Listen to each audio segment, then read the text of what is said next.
It all started with a beer in a bar on a bitter cold day in January 1973, Minneapolis. Picture this, me, a graduate student, 3 months away from earning a master's degree in theater arts. I'm working a part-time job as a cocktail waitress in a college bar located in Seven Corners on the west bank of the University of Minnesota. A guy walks into the bar, orders a beer, and proceeds to take out a packet of materials and a pen. As he's sipping on his bud, I ask him what he's doing. He tells me he's filling out an application to join the Peace Corps. He says he'll buy me a beer if I fill out the extra application in his book bag. 50-cent beer, 8-page application. Sounds like a good deal. Why not? Well, as I completed the last page, I reached the question about why you wanted to join the Peace Corps. I write to become fluent in French. Oh yes, I have a few more conditions. I only want to go to a French-speaking country, preferably France, and I don't want to be around any other Americans. Selfish motives, you think? Yes, I had 2 useless degrees, a BA in French and an MA in theater arts, and hadn't a clue what to do with them. You can imagine how shocked I was when, in May, I got my preliminary acceptance to the Peace Corps to go to Philadelphia for orientation, language testing, and psychological testing. I certainly didn't fit the Peace Corps mold. Bright-eyed, idealistic, recent graduate ready to make a difference in people's lives, especially those in developing countries. No, that just wasn't me. I survived the week in Philadelphia and the 3 months of language and teacher training in country. In country for me was in Ivory Coast, the capital, Abidjan. Abidjan is a very large city. And if you remember, I wanted to be away from it all. So when they did assign me, they assigned me to a very tiny place called Danane on the border of Ivory Coast and Liberia.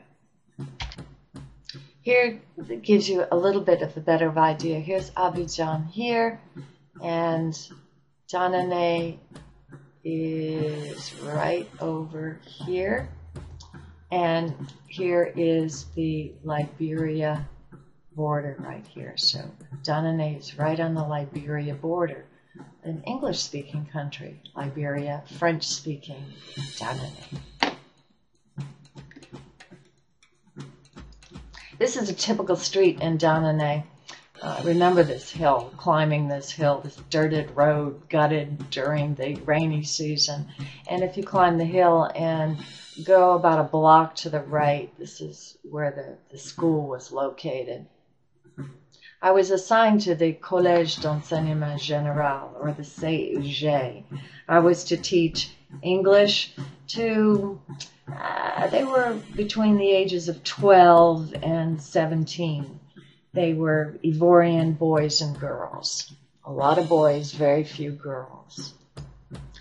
With advice from my new colleagues to avoid smiling for the first 3 months of the school year, this bell-bottom-clad newbie stepped into a dimly lit classroom with 67 students sharing 33 English books.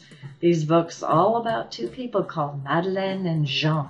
And I would sort of remember that chapter on skiing in Scotland, which they didn't seem to relate to very much.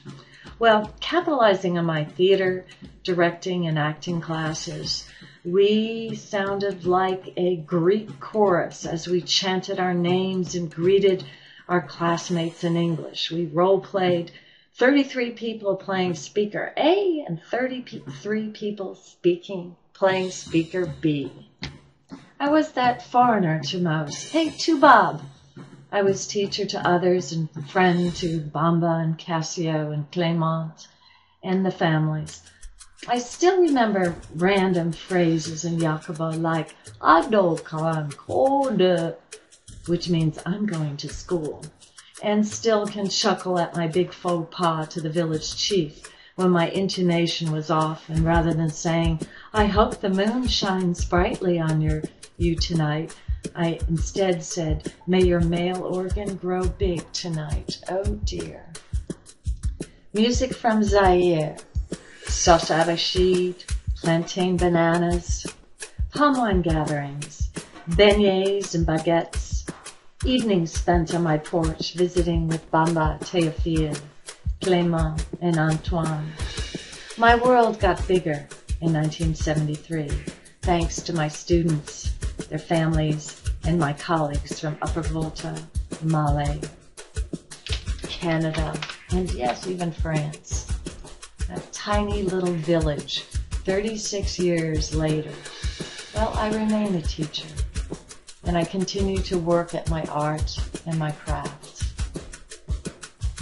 2 more master's degrees, language classes in Spanish, and a thirst for expanding my world through study and travel. I continue to learn from my students. The happy face is there from day 1 of my classes. Yes, life doesn't get better than this. I am an educator and learner whose goal is to make enormous small steps to making a difference in at least one person's life each day.